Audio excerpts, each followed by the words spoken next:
What's up, Namblers? In this video, I'll show you an easy method to make scallion oil, a traditional Vietnamese topping for all grilled meat, seafood, and vegetables. Simply mix chopped scallions with a neutral flavored oil, then microwave. Here I'm using avocado oil. You can add chili flakes, minced ginger, garlic, or fried shallots for an extra bit of kick. At the restaurant, we usually blanch our scallions in batches, followed by an ice bath. At home, I use the microwave method here, which is quick and easy.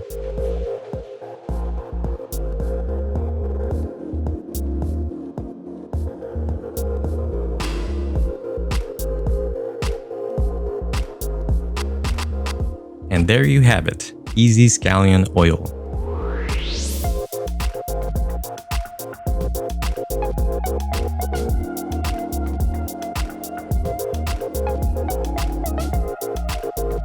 Drizzle over grilled beef, pork, or chicken for extra flavor. Be sure to subscribe for more. Thanks for watching.